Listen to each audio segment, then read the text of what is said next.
नमो नमः बच्चों। बेटा आज हम अपनी अष्टमी कक्षा का चतुर्दश पाठः आर्यभट्टः इसका अभ्यास कार्य करेंगे। इससे पहले हमने इसका हिंदी अनुवाद किया है, आज हम इसका बेटा अभ्यास कार्य कर रहे हैं, तो इसको ध्यान से सुनिए। और बेटा जिसने हिंदी अनुवाद नहीं किया है पहले वो हिंदी अनुवाद समझ लीजिए, क्योंकि हिंदी अगर अनुवाद आपको आ गया तो आप जो है बेटा आंसर जो क्वेश्चन हम पूछेंगे अभ्यास कार्य में जो कार्य करेंगे वो आपको आसानी से समझ आ जाएगा। ओके बेटा, पहला है हमारा बेटा क्वेश्चन, अधोलिखितानां प्रश्नानां उत्तराणि एक पदेन लिखत। नीचे लिखे गए प्रश्नों के उत्तर हमें एक पद में लिखने हैं। पहला पूछा है हमसे, सूर्य है कस्याम दिशायाम उदेति, सूर्य किस दिशा में उदय होता है, सूर्य किस दिशा में उदय होता है। तो हम आंसर में क्या देंगे, पूर्वश्याम दिशायाम। यहाँ पे बेटा जो कस्याम है वो सप्तमी एक वचन है, ठीक है। कस्याम क्या है, सप्तमी एक वचन है, तो हमारा जो आंसर होगा वो भी क्या होगा, सप्तमी एक वचन में ही होगा, इसलिए हमने क्या लिखा है, पूर्वश्याम दिशायाम। ओके, नेक्स्ट है हमारे पास, आर्यभट्टस्य वेधशाला कुत्र आसीत्। आर्यभट्ट की जो वेधशाला थी वो कहाँ थी, तो आर्यभट्ट की जो वेधशाला थी वो कहाँ है, पाटलिपुत्रः। हम आंसर क्या देंगे, पाटलिपुत्रः। पुत्र के स्थान पर हमारा आंसर आ जाएगा पाटलिपुत्रः। महान गणितज्ञः ज्योतिर्विच्चः कः आसीत्। महान गणितज्ञ और ज्योतिर्विच कौन है, तो यहाँ पे क्या आंसर आएगा, आर्यभट्ट। जो आर्यभट्ट है वो महान गणितज्ञ और ज्योतिर्विच है। आर्यभट्टेन कः ग्रंथः रचितः। आर्यभट्ट ने किस ग्रंथ की रचना की, तो आर्यभट्ट ने बेटा कौन से ग्रंथ की रचना की थी, आर्यभट्टयम ग्रंथ की रचना की थी। और कितनी साल में की थी, जब उनकी आयु 23 साल की थी तभी उन्होंने आर्यभट्ट की रचना आर्यभट्टयम जो ग्रंथ लिखा था। ओके बेटा, अस्माकं प्रथम उपग्रहस्य नाम किम अस्ति। हमारे पहले उपग्रह का नाम क्या है, तो इसका आंसर हम क्या लिखेंगे, आर्यभट्ट। अस्माकं प्रथम उपग्रहस्य नाम आर्यभट्टः अस्ति। हमारे प्रथम उपग्रह का नाम आर्यभट्ट है। ये हमारा क्वेश्चन फर्स्ट था। अब सेकंड क्वेश्चन देखिए बेटा, अधोलिखितानां प्रश्नानां उत्तराणि पूर्ण वाक्येन लिखत। हमें पूर्ण वाक्य में लिखना है। पहला है, कः सुस्थापितः सिद्धान्तः।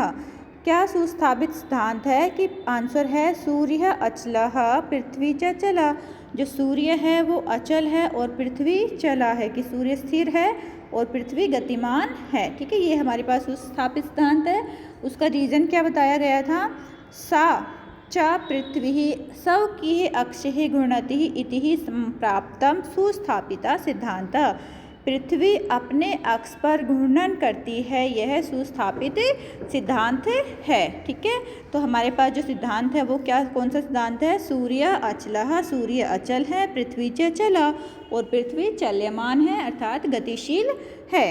नेक्स्ट क्वेश्चन है, सूर्य ग्रहणम कथम भवति। सूर्य ग्रहण कब होता है, कब होता है सूर्य ग्रहण बेटा, इसका आंसर है, यदा पृथ्व्यां छायापतेन चंद्रस्य प्रकाशः अवरुधते तदा चंद्रग्रहण भवति। यदा जब, ठीक है, यदा और तदा अव्यय शब्द है बेटा, यदा के साथ तदा आया हुआ है, देखो यहाँ यदा है और यहाँ पे तदा है, तो ये दोनों आपस में अव्यय शब्द हैं।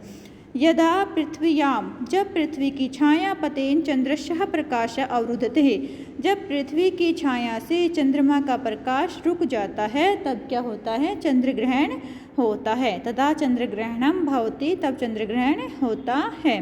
तो हमारे पास ये आंसर हो जाएगा कि चंद्रग्रहण कब होता है, जब पृथ्वी की छाया से चंद्र का प्रकाश रुक जाता है तब चंद्रग्रहण होता है। ये हमने बेटा उसमें पढ़ा था ना अच्छी तरह से अपनी बुक में। अब इसमें देखिए क्वेश्चन नंबर थर्ड है, सूर्य ग्रहणम कथम दृश्यते। अभी चंद्र ग्रहण के बारे में बात की है, अब हम सूर्य ग्रहण के बारे में बात कर रहे हैं।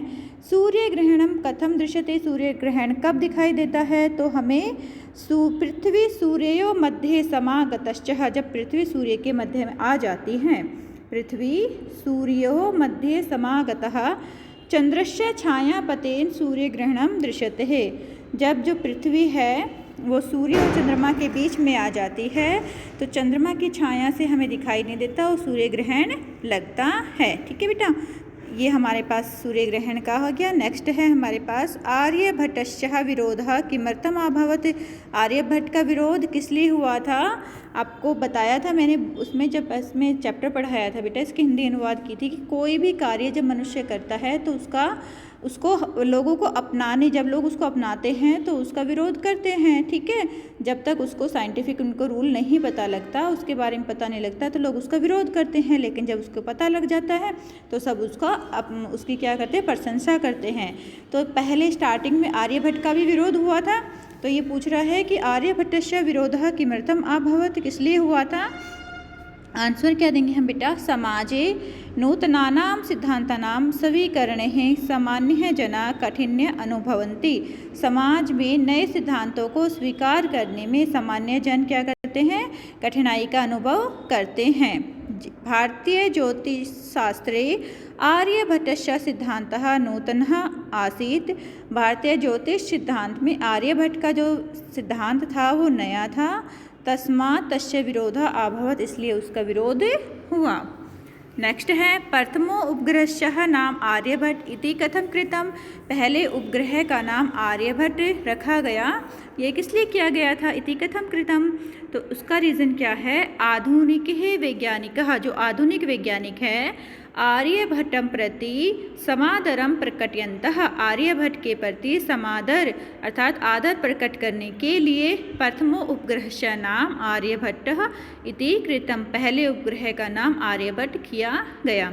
ठीक है बच्चा, आधुनिक वैज्ञानिकों ने आर्यभट्ट के आदर के लिए उनका जो पहला उपग्रह था उनका नाम क्या रखा गया, आर्यभट्ट रखा, क्योंकि आर्यभट्ट ने ही बेटा हमें पहले ही बता दिया था चंद्र ग्रहण, सूर्य ग्रहण, पृथ्वी, सूर्य के बारे में कि सूर्य क्या है, सूर्य स्थिर है और पृथ्वी व अन्य जो ग्रह हैं वो गतिशील हैं। तो उनके सम्मान के लिए सबसे पहला जो रखा गया उपग्रह का नाम उन्हीं के नाम पर रखा गया, आर्यभट्ट। क्वेश्चन नंबर थर्ड देखिए, रेखांकित पदानाम आधृत्य पर्सन निर्माणम कुरु। जो रेखांकित पद है उनमें हमें पर्सन का निर्माण करना है। तो अब हम देखते हैं, सूर्य पश्चियाम दिशायाम अस्तम गच्छति, यहाँ आया है हमारे पास पश्चियाम दिशायाम। तो यहाँ पे क्या है बेटा, ये सप्तमी विभक्ति है, सप्तमी एक वचन है। तो हम जब पर्सन का निर्माण करेंगे तो हम सप्तमी एक वचन ही लिखेंगे, कश्याम। ठीक है, तो यहाँ पे आ जाएगा कश्याम। लेकिन जब हम पर्सन का निर्माण करते हैं तो हमें एक चीज़ क्या याद रखनी होती है कि हमें क्वेश्चन मार्क ज़रूर लगाना है। ओके बेटा, ये हमेशा ध्यान रखना, जब भी हम पर्सन का निर्माण कर रहे हैं तो हमें क्वेश्चन मार्क ज़रूर लगाना है। और बेटा मैंने आपको पहले भी बताया था कि जो किम शब्द रूप है उसके तीनों लिंग, ठीक है, पुल्लिंग, स्त्रीलिंग और नपुंसक लिंग, उनको याद कर लो, आपको पर्सन के निर्माण में कोई भी दिक्कत नहीं होगी। ओके बच्चा, नेक्स्ट है, पृथ्वी ही स्थिरा वर्तते, पृथ्वी स्थिरा वर्तते इति परंपरायाः प्रचलितः रूढ़ि। अब यहाँ पे है परंपराया, पृथ्वी स्थिर है, यह परंपरा प्राचीन काल से ही चलती आ रही है, रूढ़िवाद है। तो यहाँ पे हम क्या लगाएंगे, कथम। ओके, कथम प्रचलितः, कब से प्रचलित है। नेक्स्ट है, आर्यभट्टस्य योगदानम गणित ज्योतिष संबंधम वर्तते किम। तो यहाँ पे गणित ज्योतिष के स्थान पर क्या जाएगा, किम संबंधम वर्तते, आर्यभट्ट का योगदान किस संबंध से था। समाजे नूतन विचाराणाम स्वीकारणे प्राय सामान्य जनः, सामान्य जनः बहुवचन में आ गया तो हम क्या लिखेंगे यहाँ पे, के। ठीक है, अगर कहा होता, अगर ओनली बेटा एक वचन के लिए बात करते तो हम कहा लिखते, लेकिन यहाँ पे बहुवचन के लिए बात की गई है, सामान्य जनः, तो हमने क्या लिखा है, के। ओके, कहा को के, बहुवचन में के बनता है। पृथ्वी सूर्यो मध्य, यहाँ पे पृथ्वी सूर्यो आया है तो हम यहाँ पे क्या लगा देंगे बेटा, कयो। तो ये हमारे पर्सन के निर्माण थे। और लास्ट में पर्सन में जो क्वेश्चन मार्क चिन्ह है वो ज़रूर लगाना है। ठीक है, पर्सन के निर्माण करते टाइम हमें क्वेश्चन मार्क चिन्ह जरूर लगाना है, इसको नहीं भूलना है। ओके बेटा, नेक्स्ट देखिए क्वेश्चन नंबर जो फोर्थ है वो क्या है, मंजूषात पदानि चित्वा रिक्त स्थानानि पूर्यत। मंजूषा में जो दिए गए हैं उन पदों को देखकर हमें रिक्त स्थान की पूर्ति करनी है। तो आपका मंजूषा में, आप बुक में देखना बेटा लिखा हुआ है, मैंने यहाँ आंसर ही लिखे हैं। सूर्य पूर्व दिशायाम उदेति, सूर्य पूर्व दिशा में उदित होता है, उदय होता है। पश्चिम दिशायाम च अस्तम गच्छति, और पश्चिम दिशा में अस्त हो जाता है। तो हमारा पहले का आंसर क्या आएगा, अस्तम। सेकंड है सूर्य अचलः, सूर्य अचल है, पृथ्वी च चला, और पृथ्वी क्या है, गतिशील है, गतिमान है, चला है। डैश सवकी है अक्षय घुणति ही, कौन अपने अक्ष पर घूमती थी? पृथ्वी। तो पृथ्वी सवकी अक्षय घुणति ही, पृथ्वी अपने अक्ष पर घूमती है। यदा पृथ्व्यां छाया पतेन चंद्रस्य प्रकाश अवरुद्धते, जब पृथ्वी की छाया से चंद्र का प्रकाश अवरुद्ध होता है, रुक जाता है, तब क्या तदा तब चंद्र ग्रहणम भवति, तब चंद्र ग्रहण होता है। अभी जस्ट मैंने आपको बताया है यदा जब अव्यय पद है तो यदा के साथ हमेशा क्या आएगा? तदा। ठीक है, यदा तदा, ये अव्यय पद हैं बेटा और ये पेड़ में ही रहते हैं। ओके, नेक्स्ट है नौकायाम उपविशः मानव, नौका में बैठा हुआ मनुष्य डैश स्थिरम अनुभवति ही, किस में स्थिर अनुभव करता है? नौकाम, नौका में स्थिर अनुभव करता है। जो नौका में बैठा हुआ व्यक्ति क्या सोचता है कि मैं तो आराम से बैठा हुआ हूँ और मेरे आसपास की जो वस्तुएं हैं वो गतिशील है, चाल्यमान हैं।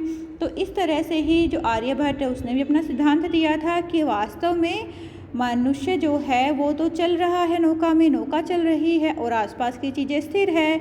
और ऐसे ही हमारा जो सूर्य है वो स्थिर है और उसके आसपास जितने भी ग्रह हैं वो गतिशील हैं। पृथ्वी आदि ग्रह सभी क्या हैं बेटा? गतिशील हैं।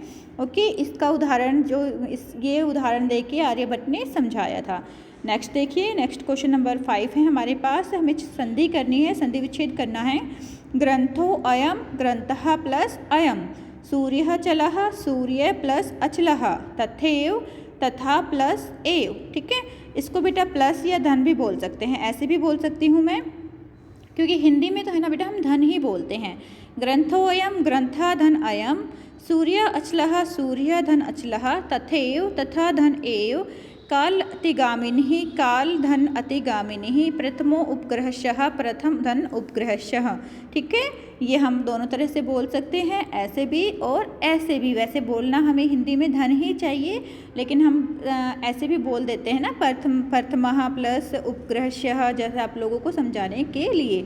ओके बेटा, नेक्स्ट है क्वेश्चन नंबर 6। हमें विपरीतार्थक पद बताने हैं। उदय, उदय का विपरीत क्या होगा? उदय अस्त।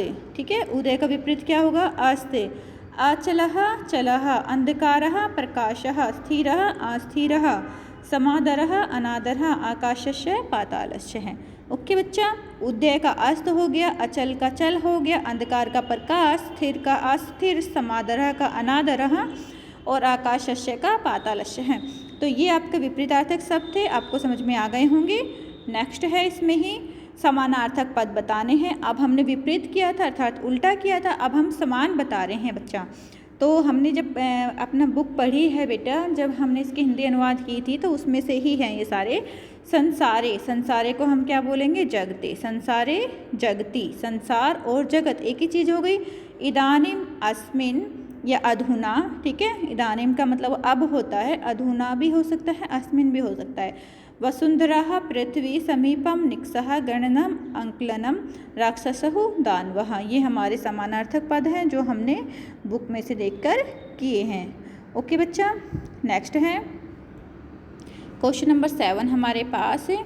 अब इसमें बेटा आपको पद जो दिए हुए हैं उससे वाक्य की रचना की गई है। तो मैं आपको पहले भी बता चुकी हूँ कि ज़रूरी नहीं है आपको सेम ऐसे ही वाक्य की रचना करना, आप अपने हिसाब से भी छोटे छोटे वाक्यों की रचना कर सकते हैं। ओके, संप्राप्तम, संप्राप्तम का मतलब क्या होता है? अब संप्राप्तहम संगणकस्य माध्यमेन वयम संपूर्ण कार्यम कुर्मः, अब हम कंप्यूटर के माध्यम से अपने सारे कार्य करते हैं। निक्सा पास, निक्सा का मतलब होता है पास। विद्यालयम निक्सः क्रीड़ा क्षेत्रम विद्यते, विद्यालय के पास खेल का मैदान है। परितः चारों ओर, ग्रामम परितः वनम अस्ति, गांव के चारों ओर वन है। उपविष्टः, उपविष्टः का मतलब होता है बैठना। आसनम उपविष्टः स भोजनम करोति, आसन लगाकर बैठकर वो भोजन करता है। कर्म भूमि ही, जहाँ पे हम कार्य करते हैं वो हमारी कर्म भूमि होती है। अस्माकम कर्म भूमि भारतम अस्ति, हम सब लोगों की कर्म भूमि क्या है? भारत है, क्योंकि हम अपने जो कर्म हैं वो भारत में कर रहे हैं, अपने जितने भी कार्य हैं हम भारत में कर रहे हैं, तो हमारी कर्म भूमि क्या है? भारत है। वैज्ञानिकः APJ अब्दुल कलामः वैज्ञानिकः आसीत्, जो APJ अब्दुल कलाम थे वो वैज्ञानिक थे। तो ये हमारे क्वेश्चन 7 हो गया। ठीक है बेटा, अब हमारा ये ख़त्म हो गया है। आप लोग इनको अच्छी तरह से कर लीजिए। धन्यवाद। अपना ध्यान रखना बेटा। God bless you, take care बेटा।